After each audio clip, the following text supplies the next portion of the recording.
is we're creating a lot of Band-Aid products, Right.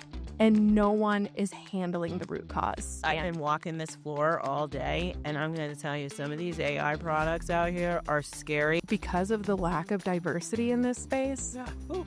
like, we're innovative, but not as innovative as we could be. The hardest part about HR tech is whenever you're looking at the founders and you're looking at the people who are originating, because every product is a solution to a problem. The way you apply for a job, again, because of the way the ATSs are shaping it, it will never, ever, ever be the same again. If you care about HR tech at all, make sure it's not a symptom that you're buying it for. Make sure that it's the root cause. And first thing to look at is people and process.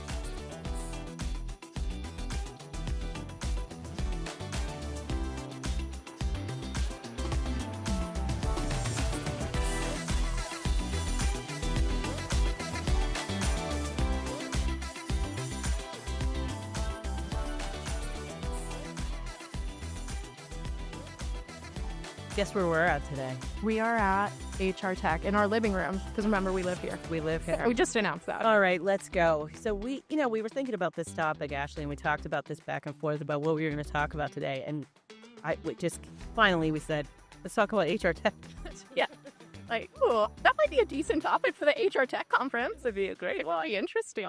We're so smart. We are. We're trying our best. But let's dive into what we're actually talking about. Correct. And why we picked this as a topic. Yeah. You want to get into that for us? Yeah. So I would say we have 3 things that we'll be diving into overall as far as the aspects of HR tech that have a lot of opportunity for improvement in areas where we as practitioners and we as people who use these products would love to see changes made and a little bit more impact. Yeah, I mean, some of the things that I saw walking around, and it's really poignant to me, and we talk about this all the time, is that HR tech is not made by HR or talent people. Yeah. And it's so frustrating to me because you're trying to solve a problem I don't have. And it drives me insane. For me, the hardest part about HR tech is whenever you're looking at the founders and you're looking at the people who are originating, because every product is a solution to a problem. Like every product was created for a Band-Aid. There was something going wrong because you don't fix what's not broken. So you don't need to make a product for things that work. There's already a product for that. Yeah.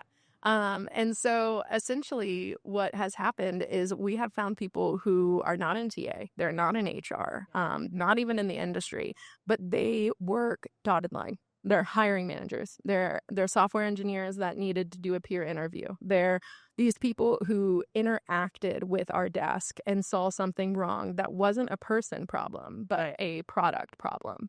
And so they created a solution, a Band-Aid, and found other organizations that had those problems as well. And I think whenever we do that, we overlook something that's really massive. And what ends up happening is we're creating a lot of Band-Aid products. Right. And no one is handling the root cause. Yeah, but why do you think that is? Why isn't someone stopping the massive train that's happening? Because the ones that are creating it are the ones who think the only issue is that wound, because it's the only issue they know of, because they're not in the industry. Right. But whenever you get in the industry and you're able to look around, you can see, okay, this problem's related to that problem, and we don't actually need 5 of these products if we handled the root cause right here. So there's actually a lot of times that I, as a practitioner, have issues with tools because they are doing a Band-Aid for what the root cause actually is. And if we were to go to the root cause, not worry about systems and symptoms, but actually worry about what's really happening, we can solve those things. And you can solve it with great tech too, that is interconnected and able to connect with one another to be a multi-solution product and kind of trace a superordinate goal versus just something that fix this one instance that this one individual made it for.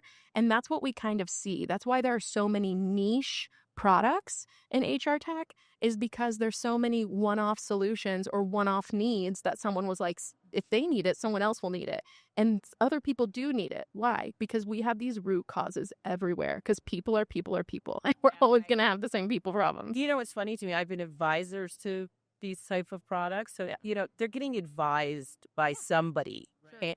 And somebody's sitting there saying, oh, yeah, if you solve that one thing for me, right, it'll solve all my problems. Yeah. So, like, how do we get around, really the issue of being more, I guess, holistic about this process, and stop focusing on like that one thing. Yeah, it's a really good question. And I'll use two examples. So one, if we think of Greenhouse uses practitioner like liaison Oh, that's right. advisors, right? I heard that. But Ashby doesn't. They strictly use their customer base and then their internal like people that work there, basically.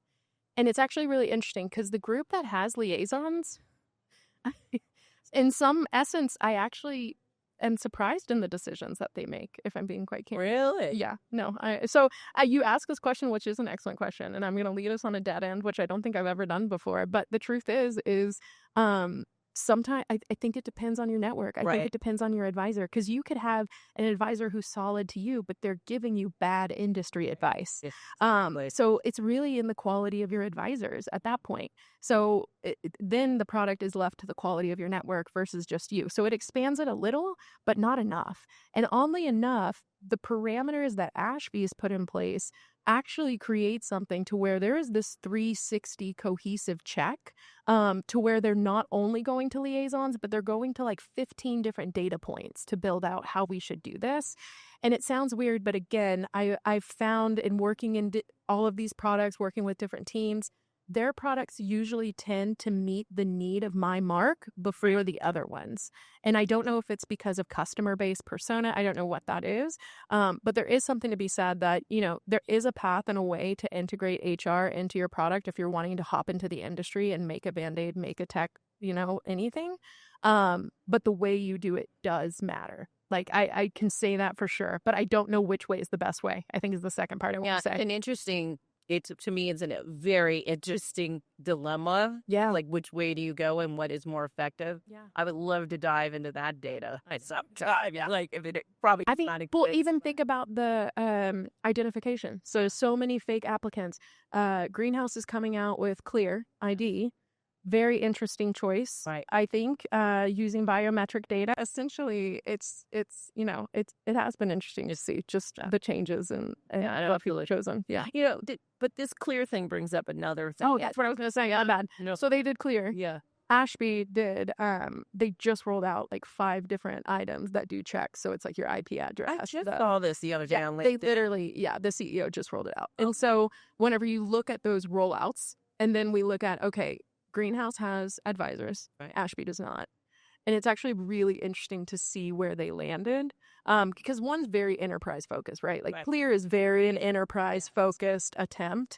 However, Clear would be like the very first time we have a true overreach into application. God, it's scary. It really is, especially if not contained, because that is a entity. So anyway, that's a different topic for a different day. We're here for HR tech, but this is the issue whenever you come into HR and you don't know HR law. Right. This is the issue whenever you join the industry and you're making products. Compliance. Yeah. And you don't. Compliance. Correct. Because half the time people in HR make products, we can't even use them. I know. Because they allow you to do certain searches. I'm sorry. I have been walking this floor all day, and I'm going to tell you, some of these AI products out here are scary, and I cannot imagine their Did you see the one with like the hologram? Yeah, I was like, please stop. Like, this is my greeter.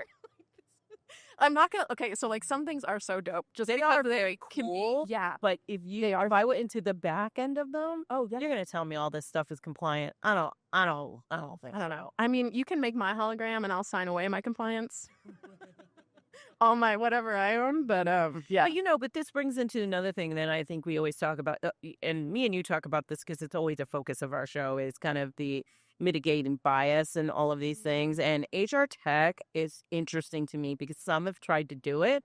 Yeah. And some do it so poorly. Oh, no. I think but here's the thing. So again, because of compliance, HR does things real weird sometimes. Right. And in one of those, I think, is AI. And AI for, again, people who are outside of the HR box coming in, they're like, we could use this for so many solutions. Like, they're a solution-oriented person is usually the founder of an HR tech, like genuinely and truly. But because they don't, again, they're creating products that like either can't be used or can't be used in that functionality. And just so many different things. But one thing that I've noticed in the AI is because they don't know compliance, it's almost like they're leaning into the bias. It's almost like they're producing it. So weird.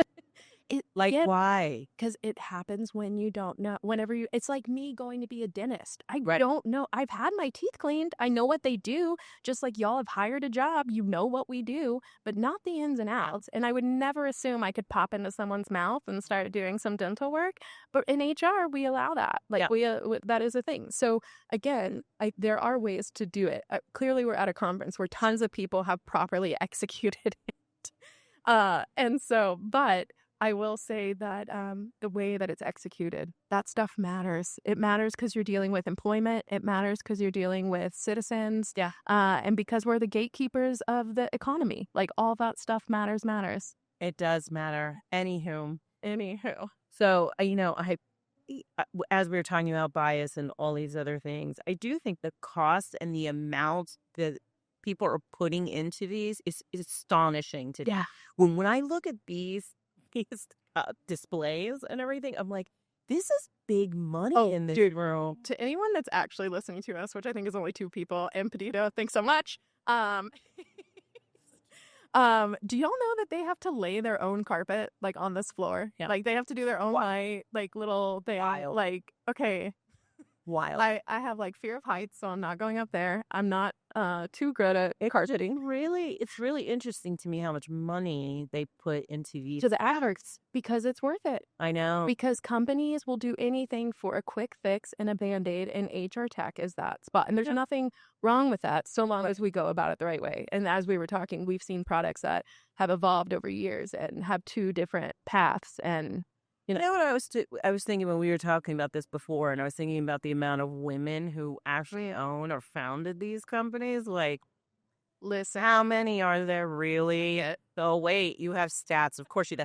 For everybody who's never listened to this show, Ashley always has the data. Ashley does have the data. Ashley's a really bad nerd, so you're just going to have to forgive her and love her for who she is. Yeah, it is what it is. But, okay, so check this out. America has 51% females, which whenever we're thinking about census data, there's only 2 options. So you can, 51% doesn't sound like a lot, but any little percent over 50 is a lot. So, we're the majority of population. You look into HR as a whole, and I believe it's around 89% female. Like, if you're looking at a holistic, and somewhere in the high 80s, right? Yeah. And then you look at HR tech. So these are equity owners. These are people who are profiting in our industry. They are the ones making bank. They are the ones setting the tone, setting the rules, making the compliance products. 2% female. This is the thing, though. This goes back to equity and investments. Because women had only even start businesses in the 1970s. I know that's to be true, but I'm saying even now, we're still at a place that these private equity companies, I could come up with the same idea that Greenhouse came up with, and they'd be like, meh. Well, yeah, because and they found themselves in the market, right? Put themselves there. And I will say opportunity, I think, has a lot more to do with that data point, because again, how do you get business funding when you legally can't? And some of these one of those companies that we shook their hand with, they said they've been here 60 years. They can retire. They get free pancakes at IHOP. That's how old that company is. That's redonk. So whenever we're thinking about wow, why aren't there very many women in this space? There's a lot of structural bias issues that actually create that. And then once we get past the bias of the actual, can women legally own their own business and get a business loan? We then get into, okay, what is the actual possibility of a woman who has kids, has whatever, to be able to stop what they're doing and say, let me invest whatever it is that I own and have into creating a dream of my own, a product of my own, and releasing it. This is so funny because I think this is what Gen Z is saying. They're like, listen, I'm not going to do the kids thing. I'm not going to do this. I'm going to do my own thing. And, maybe we'll see this evolve and in the, coming years at this conference. I hope that to be true. I do too. Because it's really sad out here. It's really sad out here, amount of women that have nothing to do with any of these companies. Yeah, but we're the buyers. Oh, we're definitely the buyers. We're definitely giving the monies. We are all in the HR. We are giving all the HR monies their way, and we should really think about that when we're doing it, right? I think we talk about this on this show a lot think about how you control the generational wealth gap and all of these other things, but also think about how you control industry and right. Because and to me, that's the biggest thing is whenever we're talking about, because every recruiter is an economic gatekeeper, whether they want to be or not, they are. Like that's the point. That's the whole kit and caboodle.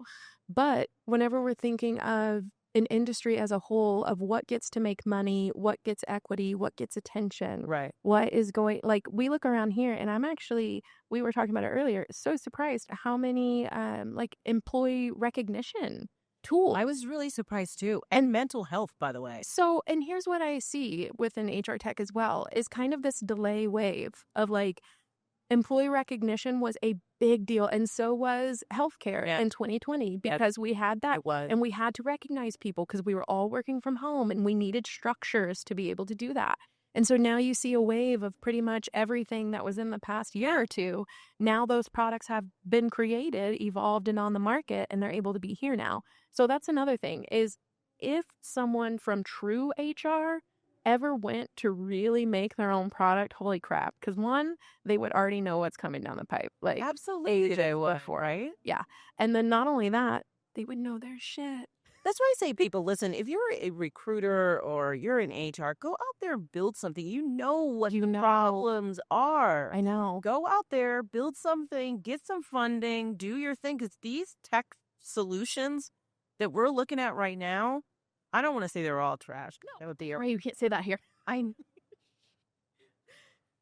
just saying, there are a lot. No one's listening. It doesn't matter. You're right. Who do you think is listening? Our moms. Okay. I own a Pedito and 2 other moms. Maybe. Oh, one mom. Okay. Yeah. Okay. It's a whole thing. We're here. It's a whole thing. We're doing the big thing in the big clear box. We're in the big clear box. Looking like zoo animals. Yeah. Okay. I think you're too worried about it. No, I'm good. All right. So, yeah, I mean, I'm not saying they're all trash. I'm saying that it could be better tech out here. 100%. 100%. It doesn't have to be Band-Aid. Somebody from the inside, you know. And we've talked about building our own thing sometime. We're like, we have to just go out there and build. Hold on. 2025, we're in the box. Right. 2026, we're going to be out there with my little wrecked platform. And if anyone steals that name, I'll sue them. This is copywritten, by the way. Yeah, copywritten, recorded live. But yeah, I will definitely say that our whole industry is shaped by the technology that drives it because that is where the sales happen. That is where transactions happen. That is where the economy lives for HR. And so, again, whenever we're thinking about drivers, this is one. I mean, going back to the Ashby and Greenhouse scenario, thinking about the ID, like that is going to change the way we do applications forever. Yeah. And if there are people who, thinking of the Greenhouse apply path and can't register and clear because they don't match their dead name or because they're on a visa and it may not recognize it all the way, or maybe they have a much more intricate name that is just harder to recognize. I myself was pulled over for 10 minutes by TSA today. Like, so for her, yeah, I by your smile though, and that that was so weird. That's a winner. But a winner. the thing is like the way you apply for a job, again, because of the way the ATSs are shaping it, it will never ever ever be the same again. Yeah, and that's something that we as a society have to live with. And so whenever you're thinking of the decisions these people are making, they flipping matter. Like they impact every matter. I mean, we have some of the age gap, but I remember when recruiting was on note cards, girl. I remember when recruiting was a handshake. I remember when it's a handshake over a coffee table. I do remember those days. And when ATSs and all that stuff started coming along, I was like, it shook my mind, blew my mind. I was super excited. So I think we're in that next phase of what could happen and potentially cause a lot of damage as well. And it's so interesting to see. This has been kind of eye-opening for me in a way. Yeah. It's, but what else aren't we thinking about, Ashley? As far as HR tech? Yeah. Oh, so much. So much. For one, HR tech is interesting just because they are the rise and fall, I feel, of startups as well. So that's something else that's interesting. I'm very curious to see like how many tech companies have come to this conference that last year that aren't here this year. and then this year who won't be here next year.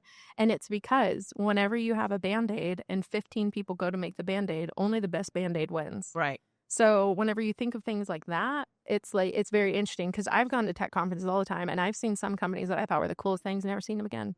But again, it's because sometimes you find a Band-Aid that's perfect, but only fits for whatever. Yeah. So I do think that the turnover of HR tech, like the companies in general, it's a different type of life cycle than it is whenever you're working. So like UKG is going to be very, very different than, what is this? Remote, Tavio.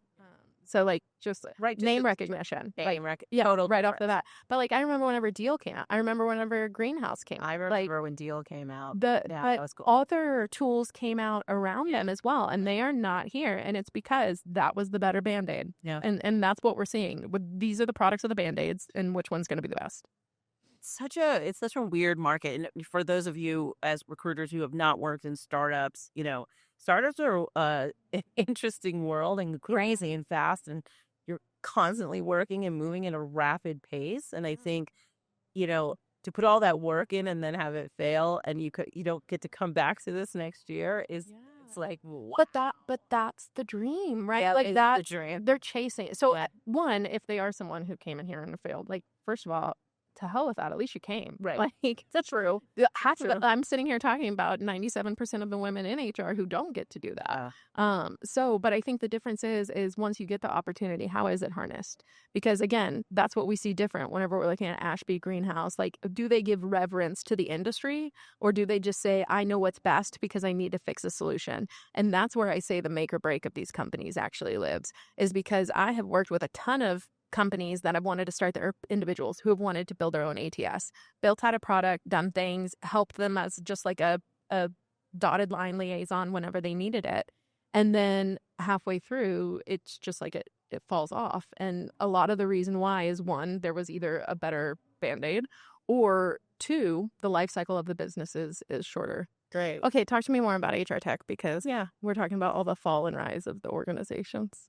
We're talking about every doom and gloom. Should we talk more about the things about HR tech? Let's talk about some posy. Yeah, because I would like to talk about that, because I do believe it's changed how recruiting works and how HR works and how we function a little better and able to keep track of things a little better and have documentation better, right? Because documentation is key, especially in HR. And so I think there is some positives. What do you think are the positives? Yeah. So I would definitely say the positive, HR tech is the sole innovative space. Or like, that's where all the R&D of like, what do you want to do? Not because essentially whenever you're in HR, you only have two things you can have. You can have three: people, process, and product. So those are your three levers of like, which one of these is in the wrong. And so whenever it is that you're looking at product and we're looking at things that they do right, I mean, they are helping us solve a problem. They are, even if it's just the Band-Aid, it is Band-Aiding. So like, that's number one. Number two is whenever we think of HR as a handshake or getting the paper applications and stuff like that, HR tech is what has moved that. Because ideally, as far as we go, we have to be regulated within compliance and things like that. And that's a slow moving legislative process. So everyone's very slow with their technology as well.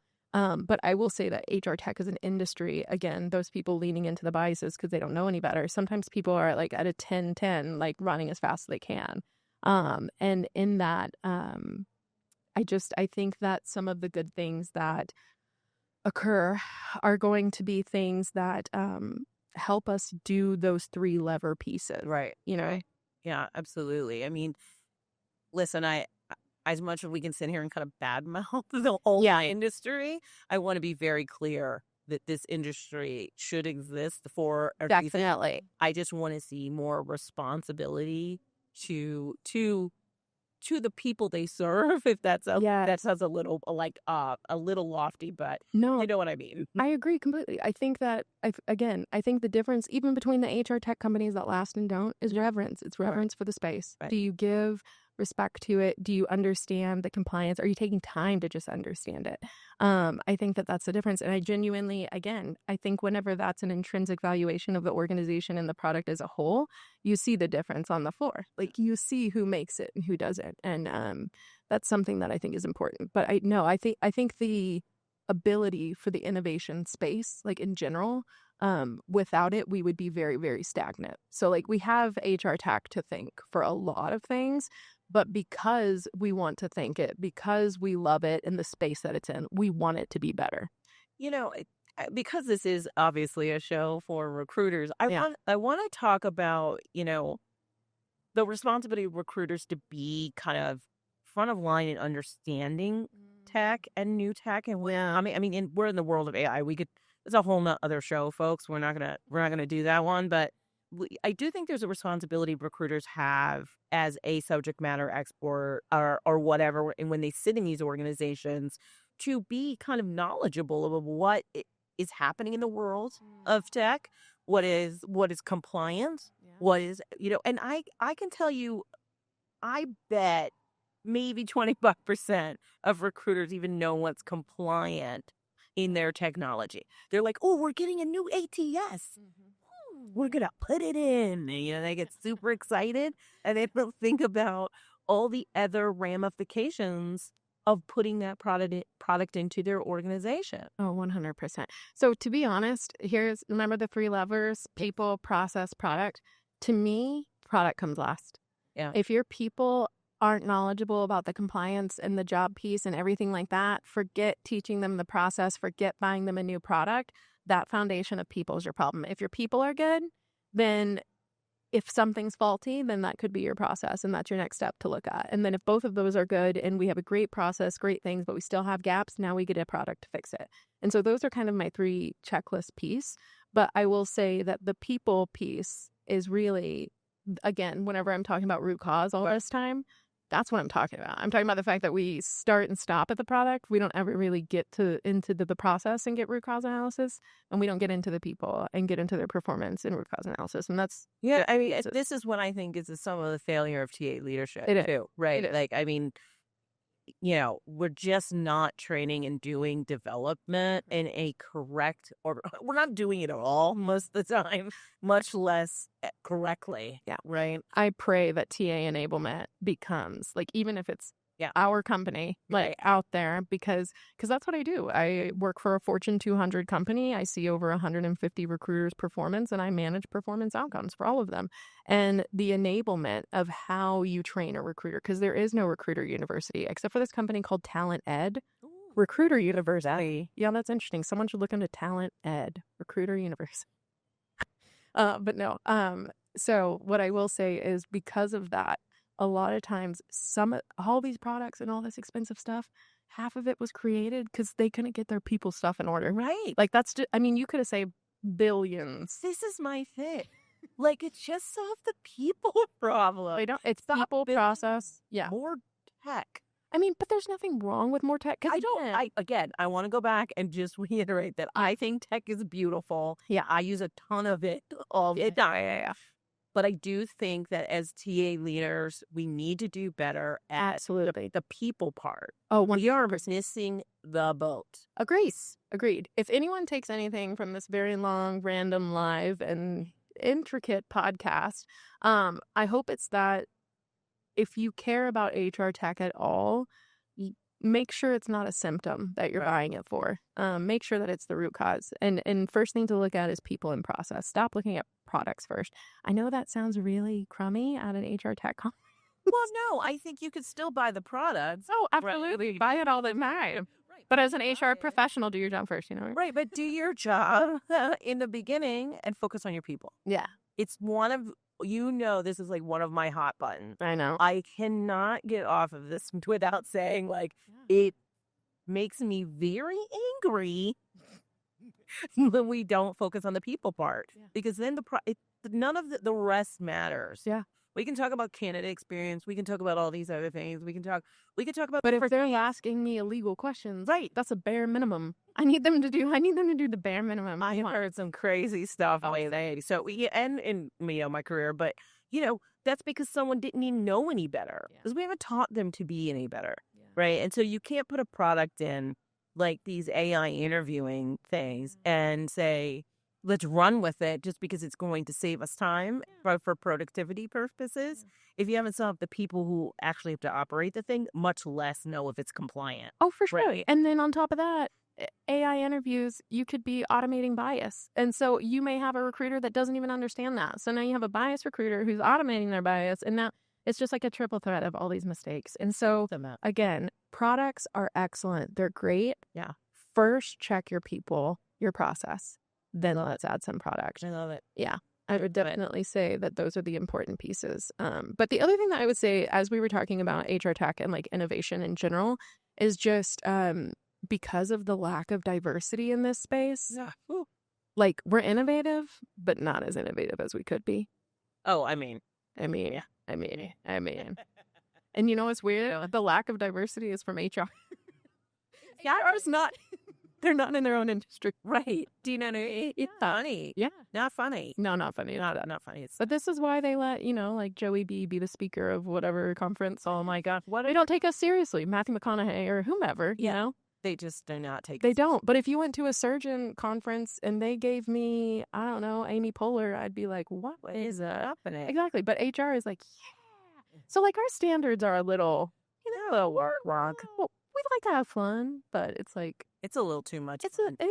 Like we've really, talent enablement, I really hope becomes the next big. Yeah, I mean, we would love to see it. I'm sure we're going to do a show about it, but what that really means, because I don't even think people really understand. My whole heart and back. I know it is. Yeah, I know it is. But I don't think that people truly understand what that means.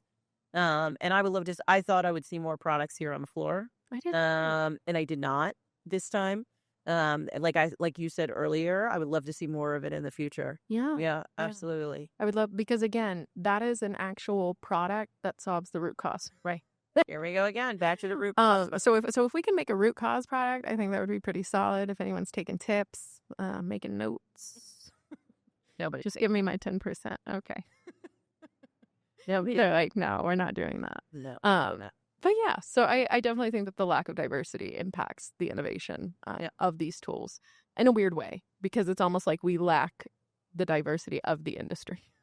I know, it's so bizarre though. It's like a circle of nonsense. But I think because they came out of nowhere is how we get the innovation too. Right. Like a different innovation though. It's not innovative within HR. It's innovative within tech. It's innovative within AI. It's innovative within how we do our recognition and L&D and like these other areas. But you know what I mean? Yeah. So it's kind of interesting. Absolutely. Yeah. So, usually at this time we do talent outside the box. Boss notes. Are you ready to do that one today? I don't know. Well, let's just do a wrap up. Let's do a wrap. Let's talk about, well, you don't like my wrap up? Oh, you're like, let's talk about mine. I was like, oh no. But I'm saying, like, let's talk about, what we think our overall feeling was about what we saw today and, how it impacts the world of recruiting in TA right now. As I'm looking out in the room, I think this is the only thing that I could say.